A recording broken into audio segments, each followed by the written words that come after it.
Hello students, प्यारे विद्यार्थियों। आज हम थर्मोडायनेमिक्स का जो topic second law of thermodynamics उसके बारे में पढ़ेंगे। हमने zeroth law of thermodynamics, first law of thermodynamics इसके बारे में हमने डिटेल से पढ़ा। तो आज हम ऊष्मा गतिकी का द्वितीय नियम के बारे में पढ़ेंगे। तो द्वितीय नियम की आवश्यकता क्यों हुई? तो फर्स्ट लॉ के अंतर्गत हमने पढ़ा कि विभिन्न प्रकार की ऊर्जाएं आपस में तुल्य होती हैं, समान होती हैं और एक ऊर्जा को दूसरी ऊर्जा में परिवर्तित किया जा सकता है, ये भी हमने पढ़ा। लेकिन प्रथम लॉ में कुछ गलतियां रह गई थी, कुछ कमियां थी। उन कमियों को दूर करने के लिए सेकंड लॉ है।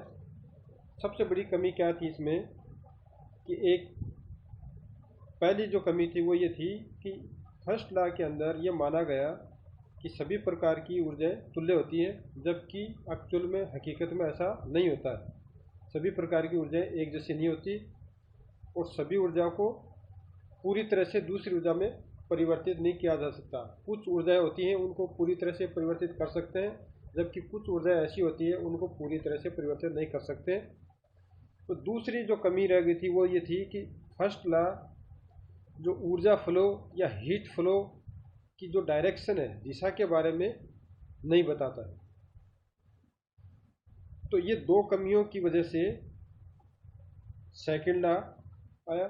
सेकंड लॉ का जो अलग अलग जो स्टेटमेंट्स है उसके बारे में पढ़ेंगे।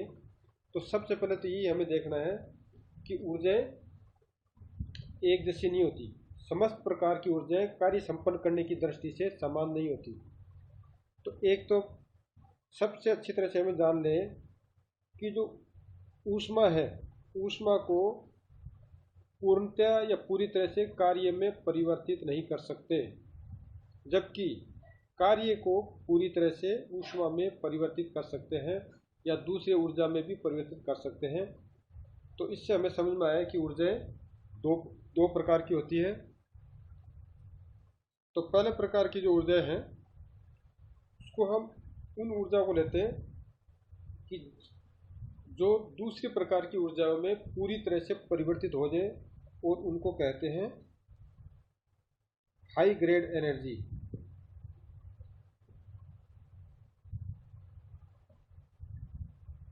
हाई ग्रेड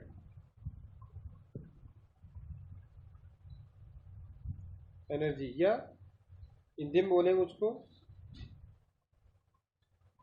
उच्च श्रेणी ऊर्जा।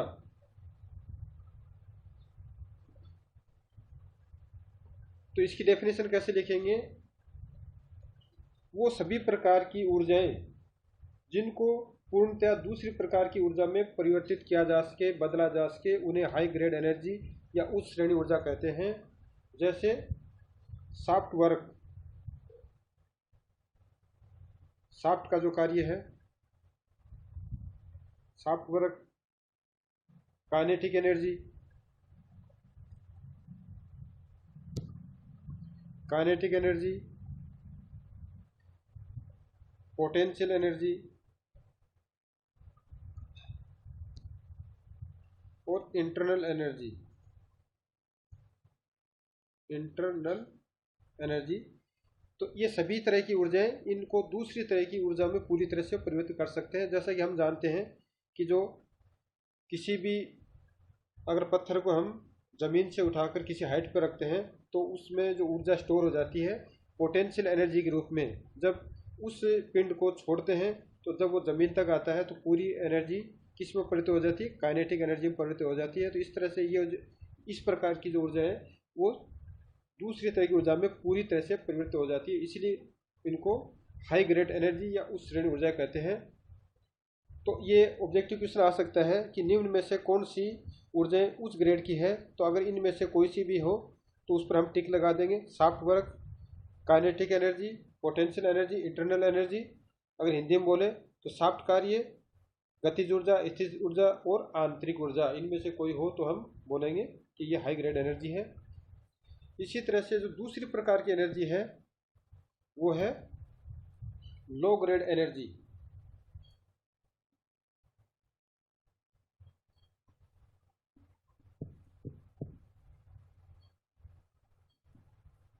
या निम्न श्रेणी की ऊर्जाएं, निम्न श्रेणी ऊर्जाएं, वो समस्त एनर्जी या वो सभी प्रकार की ऊर्जाएं जिनको पूरी तरह से या पूर्णतः या फुल्ली दूसरी तरह की एनर्जी में परिवर्तित नहीं किया जा सके, उन्हें लो ग्रेड एनर्जी या निम्न श्रेणी की ऊर्जा कहते हैं। इसके अंतर्गत हीट, ऊष्मा,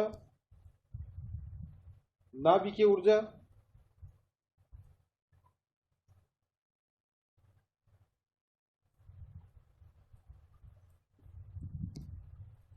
और दहन से प्राप्त ऊर्जा या कंबशन से प्राप्त एनर्जी, दहन से प्राप्त ऊर्जा, ये सभी निम्न श्रेणी की ऊर्जाएं होती हैं। तो ये क्वेश्चन भी अगर आ जाए कि निम्न में से कौन सी लो ग्रेड एनर्जी है, तो हीट, न्यूक्लियर एनर्जी या एनर्जी ऑब्टेन थ्रू कंबशन, तो इस तरह का जो क्वेश्चन आ जाए तो उसमें हम आंसर दे सकते हैं इनमें से कोई भी। तो एक तो हमें ये बात समझ में आती है कि हमें जब भी एनर्जी का स्टोरेज करना हो तो हाई ग्रेड में ही करना चाहिए ताकि हम उसको दूसरे में कन्वर्ट कर सकें। तो ये क्वेश्चन आ सकता है कि हमें ऊर्जा का जो संरक्षण है या ऊर्जा का जो स्टोरेज है वो किस एनर्जी के रूप में करना चाहिए, हाई ग्रेड के अंदर करना चाहिए। तो ये दो तरह की एनर्जी होती है। तो फर्स्ट लॉ से ये डिफर है। फर्स्ट लॉ इन दोनों को क्या मान रहा था, एक जैसी एनर्जी मान रहा था, ये दोनों ऊर्जा एक जैसी है, तुल्य होती है, लेकिन ये एक जैसी नहीं होती। अब हम आते हैं जो सेकंड लॉ की विभिन्न तरह की जो परिभाषाएं हैं, डेफिनेशन है। तो द्वितीय नियम की विभिन्न परिभाषाएं हैं, तो उसके अंदर जो दो तरह के स्टेटमेंट्स हैं और उस स्टेटमेंट्स के अंदर भी सब स्टेटमेंट्स हैं या उप जो कथन बोलेंगे तो वो भी सिमिलर है, उनके एक जैसे ही है। उनकी जो डेफिनेशन है वो कुछ अलग हो सकती है, लेकिन उनका जो मेन मोटो है या जो मेन समझाने का है वो एक दूसरे के तुल्य है। तो दोनों स्टेटमेंट के थ्रू ही हम सेकंड लॉ को समझाएंगे। जो पहला स्टेटमेंट हम लेते हैं वो है केल्विन प्लैंक का स्टेटमेंट।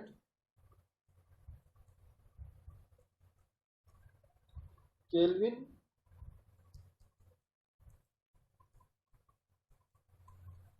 प्लैंक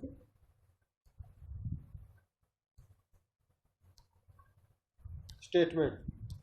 तो ये केल्विन प्लैंक स्टेटमेंट क्या कहता है कि इस प्रकार का इंजन बनाया जाना असंभव है जो एक चक्र या साइकिल में कार्य करता हुआ एक भार को उठाने व ऊष्मा कोश को शीतित करने के अलावा कोई अन्य प्रभाव पैदा नहीं करे। ये इसकी डेफिनेशन हो गई। तो इस डेफिनेशन को हम इस तरह से समझ सकते हैं कि इसकी जो स्टेटमेंट है वो नेगेटिव से शुरू होगा, ऋणात्मक कथन है, कथन ऋणात्मक है। तो इस तरह का कोई इंजन बनाया जाना असंभव है, तो वो क्या, भार उठाने का यहाँ का मतलब ये है कि भार हम कब उठाते हैं, कार्य करेंगे। भार उठाने में हमें कार्य करना पड़ता है, चाहे हम कुएं से बाल्टी से पानी निकालें, अगर कुएं से पानी निकालें तो भी हमें कार्य करना पड़ेगा, मतलब भार उठा रहे, और या ज़मीन से ईंट उठा रहे हैं तो वो भी हम कार्य कर रहे हैं। तो भार उठाने का मतलब यहाँ पर है कार्य करना। तो कोई इंजन और किसी एक ऊष्मा सोर्स हीट रिजर्वर को शीतित करते हैं, शीतित का मतलब उसमें से ऊष्मा लेकर और सिर्फ कार्य कर दे और इसके अलावा और कोई प्रभाव उत्पन्न नहीं करे, ये असंभव है। मतलब सिर्फ दो चीज़ से संभव नहीं होगा। तो इसके अकॉर्डिंग, और इसकी जो दूसरी जो डेफिनेशन है या इसी से मिलती जुलती डेफिनेशन वो इस तरह से है। यहाँ पर हमने इंजन की बात की, तो इस इंजन को हम प्रोसेस या प्रक्रम के रूप में भी इसको डिफाइन कर सकते हैं। इस प्रकार का कोई भी प्रक्रम संभव नहीं है जिसका पूर्ण प्रभाव एक ही ऊष्मा कोश से ऊष्मा प्राप्त कर तुल्य मात्रा में कार्य में परिवर्तित कर सके। इसमें भी वही बात है कि एक ही ऊष्मा कोश से जो ऊष्मा ली उसको पूरी तरह से और कार्य में बदल दे, ऐसा कोई प्रोसेस संभव नहीं है या प्रक्रम संभव नहीं है।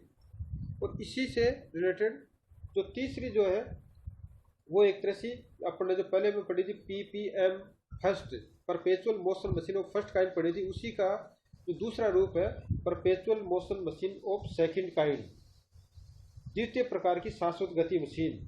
तो वो क्या है?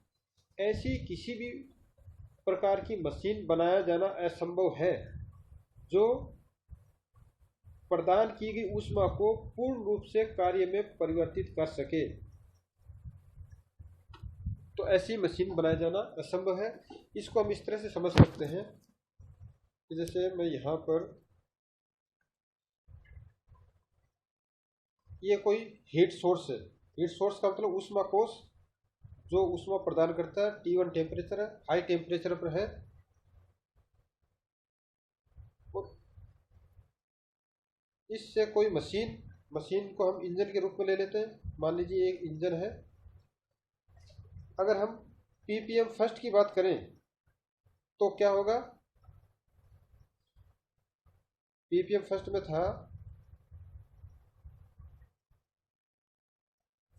Q1 ऊष्मा, जो 1 नंबर जो हीट रिजर्वर है उससे ऊष्मा लेकर, और कार्य W है या डेल W लिख देते हैं। तो perpetual motion machine first kind क्या थी कि डेल Q1 अगर 0 कर दें, कि अगर बिना ऊष्मा लिए अगर कार्य कोई मशीन कर दे तो वो है परपेचुअल मोशन मशीन, और ये असंभव है। तो ये तो हो गई पी एम एम फर्स्ट। तो ये असंभव है, ये हमने फर्स्ट लॉ के अंदर पढ़ चुके। अब जो perpetual motion machine second kind है वो क्या कहती है? वो ये कहती है कि ठीक है, क्या ये तो हम जानते हैं कि बिना ऊष्मा के कार्य नहीं होगा, और अपनी बॉडी भी बिना खाने खाए काम नहीं करती, ये हम सभी जानते हैं। तो अब ठीक है, अगर हम ऊष्मा दे रहे हैं तो जो ऊष्मा दे रहे हैं तो वो क्या पूरी तरह से कन्वर्ट हो जाएगी? ये पॉसिबल है कि नहीं? तो ये भी पॉसिबल नहीं है। यहाँ पर जो मैं डायग्राम में दिखाया है कि डेल Q1 ऊष्मा दे के और पूरी तरह से उसको कार्य में प्राप्त कर लें, तो ये भी असंभव है। PM2। और इसका मतलब ये हुआ कि जो डेल Q2 है वो 0। PMM फर्स्ट के अंदर डेल Q1 0 था कि बिना ऊष्मा लिए कार्य कर सके। अब यहाँ पर ऊष्मा ली हमने T1 से, लेकिन पूरी की पूरी कार्य में चेंज कर दी, और डेल Q2 मतलब 0 का मतलब है कि पूरी की पूरी कार्य में कन्वर्ट होगी। तो ये भी असंभव है। PMM2 ये भी असंभव है। और इसी की जो ऊपर अपने डेफिनेशन दी उसको प्रक्रम भी बोल सकते हैं कि ऐसा कोई भी प्रक्रम असंभव है कि जो एक ही सोर्स से ऊष्मा ले और उसको पूरी तरह से कार्य में चेंज कर दे। जैसे यहाँ पर ये एक सोर्स कौन सा है? ऊपर वाला सोर्स है, उससे ऊष्मा ली और उसको पूरी तरह से कार्य में कन्वर्ट कर दी, तो ये भी असंभव है। दूसरी डेफिनेशन जो अपने शुरू में बताई थी वो क्या थी कि इस तरह का इंजन बनाया जाना असंभव है कि जो भार उठाना, मतलब भार उठाने का मतलब काम करना, और ऊष्मा कोष को शीतित करने, ऊष्मा कोष ये ऊपर वाला है, उसको शीतित करना मतलब उसमें से हीट निकालने के अलावा कोई तीसरा इफेक्ट न करे, ये भी असंभव है। तो ये भी हमने देख लिया। तो ये नेगेटिव स्टेटमेंट है। तो इस स्टेटमेंट का पॉजिटिव क्या होगा? अगर ये जब असंभव है तो संभव क्या होगा? तो संभव ये है कि जो ऊष्मा है पूरी तरह से कार्य में परिवर्तित नहीं हो सकती। यहाँ पर जो डेल Q2 है इसकी वैल्यू 0 न आकर इसकी वैल्यू कुछ न कुछ आएगी, 0 नहीं आएगी। ये संभव है। तो ये संभव है, उसको हम ये बोलते हैं इंजन। तो इंजन की ये क्वेश्चन आ सकता है, ऑब्जेक्टिव क्वेश्चन, कि इंजन का जो विन्यास है या इंजन की जो संकल्पना है वो कौन से स्टेटमेंट से आई?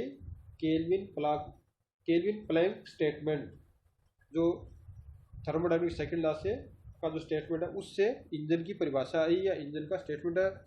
तो फिर हम इसको इंजन बनाते हैं। तो इंजन किस तरह से होगा? अब हमें पूरी तरह समझ में आ गया कि ये T1 से जितनी हम ऊष्मा ले रहे हैं डेल Q1, उसको इंजन ऊष्मा लेके कुछ तो कार्य में चेंज कर देगा डेल QW, और बाकी की जो बची है डेल Q2 उसको निम्न टेम्परेचर के ऊष्मा कोश को ऊष्मा प्रदान कर देगा। तो ये इंजन, तो इंजन की एक एफिशिएंसी होती है। एफिशिएंसी का हम फॉर्मूला जानते हैं, आउटपुट अपॉन इनपुट, ये एफिशिएंसी का फॉर्मूला होता है। तो आउटपुट हमें क्या मिल रहा है, कार्य, और इनपुट हम क्या दे रहे हैं, तो आउटपुट हमारे पास में कार्य और इनपुट हमने ऊष्मा कितनी दी इंजन को, डेल Q1। तो हमारी एफिशिएंसी का फॉर्मूला ये हो जाएगा, del W is equal to del W upon कार्य।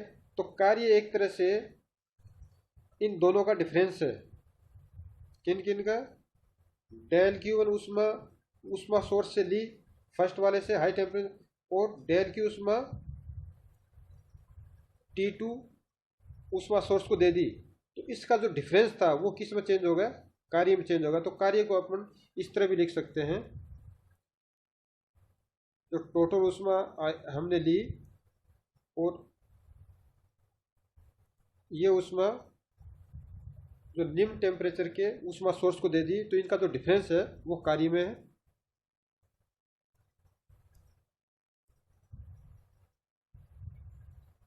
इसको अगर डेल Q1 से अगर इनको डिवाइड किया जाए तो ये आ जाएगा 1 माइनस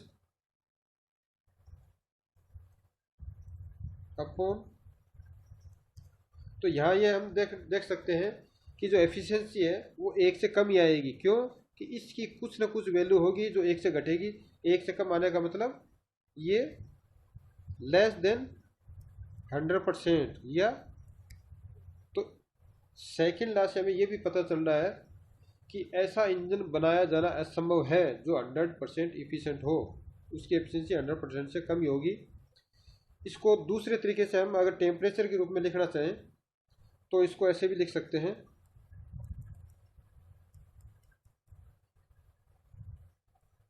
टेम्परेचर के रूप में हम यहाँ लिख देते हैं इसको 1 माइनस डेल Q2 है तो ये T2 हो जाएगा, और डेल Q1 की जगह T1। तो हम इस तरह से भी, तो ये जो फॉर्मूला है इस फॉर्मूले की सहायता से हम एफिशिएंसी निकाल सकते हैं। और एफिशिएंसी अगर दी हुई है तो कोई भी ऊष्मा निकाल सकते हैं या टेम्परेचर निकाल सकते हैं। तो ये तो हो गया अपना फर्स्ट स्टेटमेंट से, जो केल्विन प्लैंक का स्टेटमेंट है, इससे हमारे पास ये इंजन की डेफिनेशन आ गई और इससे एफिशिएंसी भी आ गई। अब जो हम लेते हैं सेकंड स्टेटमेंट, वो है क्लैसियस का स्टेटमेंट।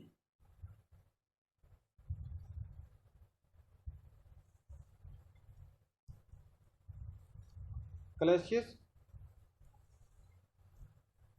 स्टेटमेंट,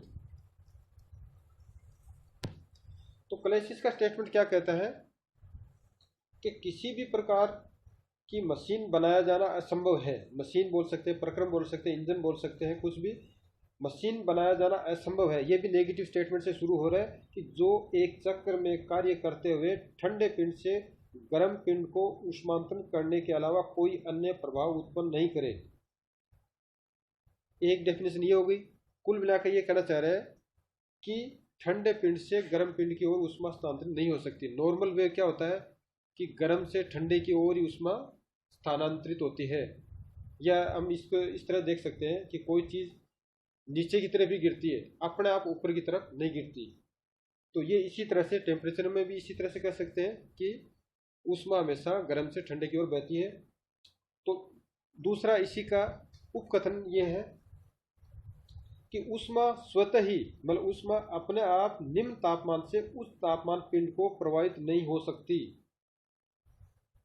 तीसरा इसी की डेफिनेशन कि इस प्रकार का कोई भी प्रक्रम, जैसे अपने इंजन की बात की या मशीन की बात की, यहाँ पर प्रक्रम के लिए कर सकते हैं कि किसी भी प्रकार का कोई भी प्रक्रम असंभव है या संभव नहीं है जिसका पूर्ण प्रभाव एक ऊष्मा कोश जो निम्न तापमान पर है से ऊष्मा निकाल कर या अवशोषित कर उच्च तापमान के ऊष्मा कोश को तुल्य ऊष्मा प्रदान कर सके। मतलब जितनी ऊष्मा ठंडे से निकालकर उतनी ही ऊष्मा गर्म को दे दी। तो ये इस तरह का प्रक्रम बनाया जाना भी असंभव है। तो इसको अगर अपन डायग्राम के रूप में लिखें तो इसको इस तरह से लिख सकते हैं कि ये जो बात क्या करी कि ऐसी मशीन, तो ये मशीन मान लेते ये कोई मशीन है, ऐसी मशीन बनाया जाना असंभव है कि जो ये T1 टेम्परेचर कोई पिंड है, जो ठंडा पिंड है, इसको हम बोल सकते हैं ठंडा। यहां से ऊष्मा निकाल के ये T2 है, T2 से ऊष्मा निकाल के और किसको दे दी T1 जिसका टेम्परेचर ज़्यादा है। और ये डेल Q2 और डेल Q1 ये दोनों बराबर है। तो इस तरह की मशीन बनाया जाना असंभव है, जिसमें जैसे हम बात करें कि इसमें बाह्य कोई भी कार्य नहीं दिया,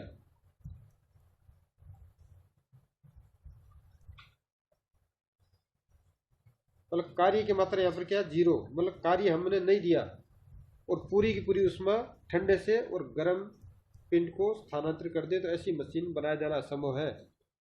तो संभव क्या है, हालांकि ऐसा काम तो होता है। जैसे अपने घरों की बात करें तो अगर जैसे किसी कमरे को ठंडा करना है और बाहर का टेम्परेचर ज़्यादा होता है तो उसी ठंडे की हीट निकाल कर बाहर पहुंचा रहा है, तो लेकिन वो एसी ये काम एसी करता है। और फ्रिज के अंदर अपन कोई भी सामान रखते हैं तो वहाँ पर भी ऐसा होता है, उसका टेम्परेचर अगर 10 डिग्री है तो उसकी 10 डिग्री की हीट निकाल के और 5 डिग्री हो जाता है और वो जो हीट है वो बाहर एटमोसफियर को पहुँचा देते हैं।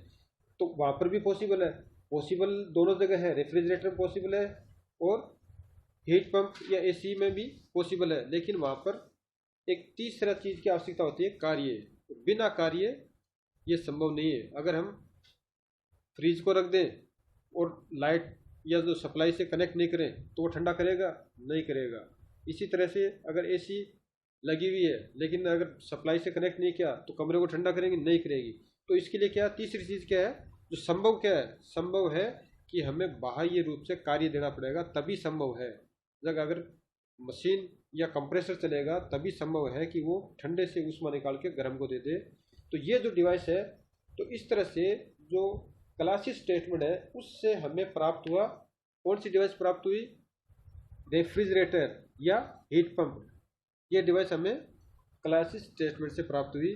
तो ये तो अपना जो संभव चीज़ वो क्या है कि हमें वर्क देना पड़ेगा और ये हो जाएगा रेफ्रिजरेटर। तो ये जो डायग्राम है ये रेफ्रिजरेटर का हो गया। इसके अंदर अब जो डेल Q1 है ये इन दोनों का जोड़ है, किस किस का जोड़ है, ये इतनी ऊष्मा यहाँ से निकाली और इतना कार्य दिया, दोनों का जोड़ जुड़ने के बाद में रेफ्रिजरेटर कहाँ पहुँचा रहा है, इसको T1 या ऊपर जो गर्म पिंड है उसको पहुँचा रहा है। तो एक तरह से डेल Q1 बराबर इन दोनों का जोड़ है, ये दोनों का जोड़ है, इस तरह से प्राप्त होगा। तो यहाँ पर और दूसरी चीज़ हीट पंप।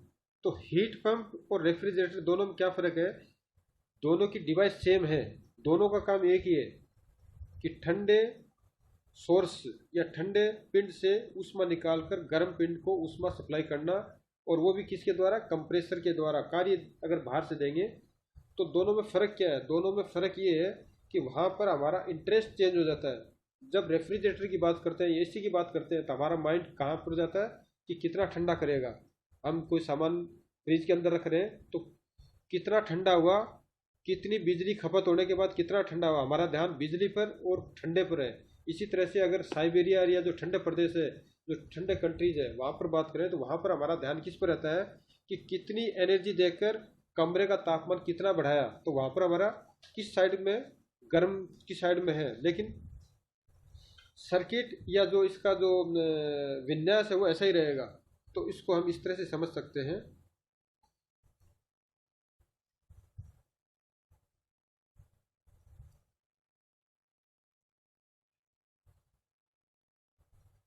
ये रेफ्रिजरेटर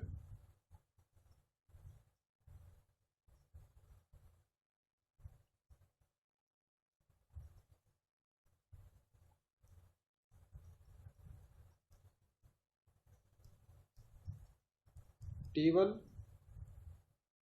और T2। यदि हमारा ध्यान या हमारा जो वांछित प्रभाव हम जो चाह रहे हैं वो अगर इस पोर्शन पे है और हीट हम कहाँ से निकाल रहे हैं, तो ये कहलाएगा रेफ्रिजरेटर। और हीट हम जो डेल क्यू उसमें वो किसको दे रहे हैं, ये फिर क्या बन जाएगा, एटमॉस्फेयर। अगर इस तरह का विन्यास है तो कहलाएगा रेफ्रिजरेटर। और दूसरा, अगर इसका विन्यास दूसरा इस तरह से हो,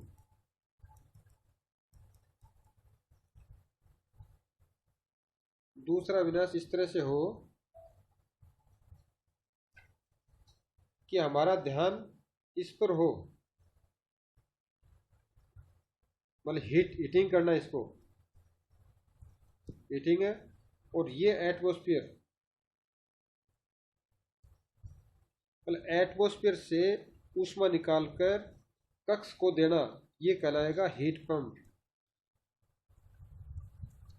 तो ये कहलाएगा हीट पंप। तो यहां पर रेफ्रिजरेटर के मामले में हमारा ध्यान था किस पे, डेल क्यू टू, कितनी ऊष्मा निकाली गई। और हीट पंप के मामले में हमारा ध्यान है कितनी ऊष्मा हम कक्ष को दी, और दोनों में कार्य देना पड़ेगा, कार्य दोनों के अंदर कॉमन है। तो यहाँ इस जो रेफ्रिजरेटर या हीट पंप है इसकी हम एफिशिएंसी नहीं निकाल सकते, यहाँ पर कोई हमें एनर्जी या आउटपुट नहीं मिल रहा है। इनकी कार्य संपादन की योग्यता को मापने के लिए दक्षता शब्द का उपयोग नहीं कर सकते, एफिशिएंसी का उपयोग नहीं कर सकते, क्योंकि उस परिभाषा से दक्षता 100% से अधिक आती है, जो असंभव है। क्योंकि आउटपुट अपॉन इनपुट अगर निकालेंगे तो यहाँ 100 से ज़्यादा आ जाएगी, जो कि असंभव है, मतलब 100% ज़्यादा दक्षता हो ही नहीं सकती। तो यहाँ पर हम एफिशिएंसी की बात नहीं करके यहाँ हम बात करेंगे निष्पादन गुणांक, कोएफिशिएंट ऑफ परफॉर्मेंस, जिसको बोलते हैं सीओपी। तो सीओपी की जो डेफिनेशन है, निष्पादन गुणांक हम किसको बोलेंगे, COP. COP is equal to क्या होगा, वांछित प्रभाव,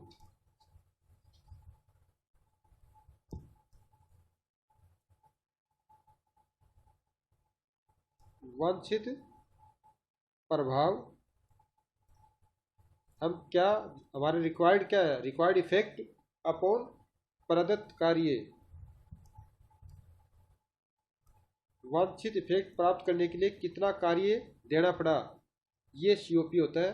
तो अब हम दोनों की सीओपी अलग अलग निकाल लेते हैं।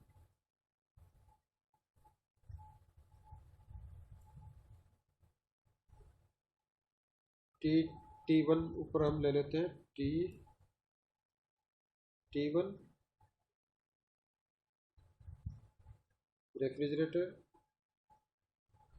ये होगा T2, यहाँ से उसको निकाले हमने और कार्य दिया और उसमें हमने दे दी डेल Q1। तो COP रेफ्रिजरेटर का फॉर्मूला क्या हो जाएगा, रेफ्रिजरेटर में हमारा ध्यान किस पर है, इस पे और इस पे, तो हमारा आंसर इसमें हो जाएगा COP del Q2 upon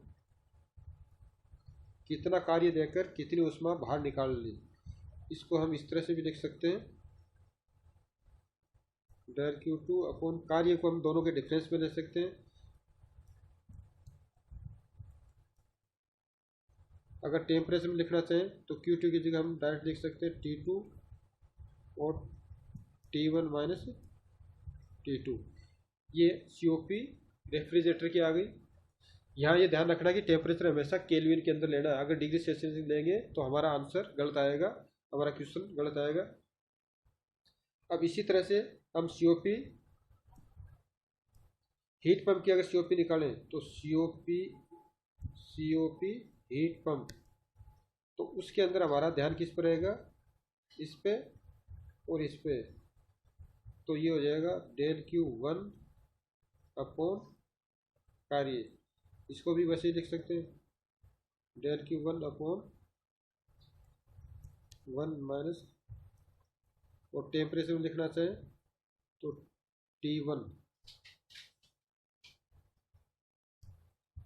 T1 upon T1 minus T2। अब एक क्वेश्चन ये भी आ जाता है कि रेफ्रिजरेटर और हीट पंप की COP में क्या रिलेशन है। तो यहाँ पर मैं रिलेशन दिखा रहा हूँ दोनों का। तो यहाँ COP हीट पंप, उसका formula T1 upon T1 minus T2। तो अगर न्यूमरेटर के अंदर कोई चीज़ ऐड कर दे उतनी घटा दें तो कोई फर्क नहीं पड़ेगा। अगर +2 ऐड कर दिया और -2 घटा दिया तो क्या होगा, कोई फर्क नहीं पड़ेगा। तो इसी तरह हम चाह रहे हैं जो डेरिवेशन के लिए यहाँ पर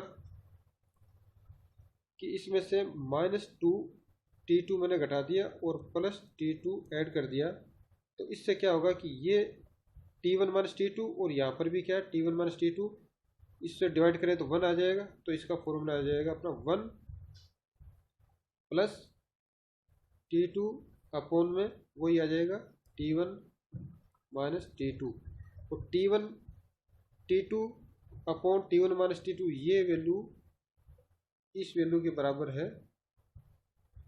this means COP heat pump की जो वैल्यू है वो 1 प्लस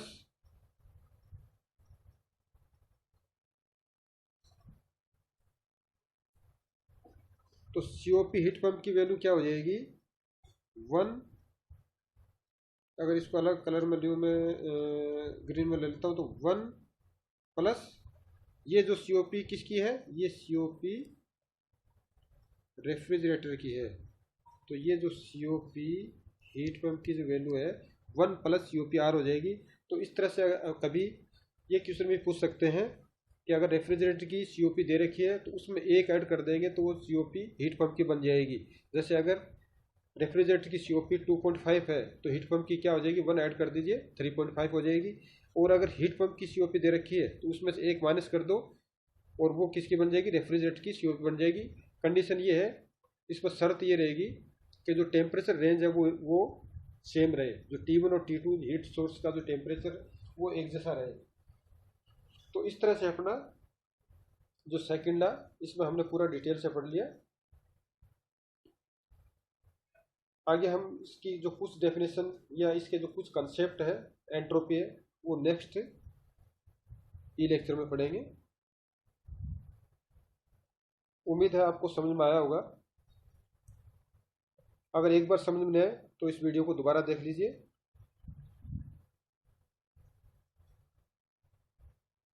थैंक यू।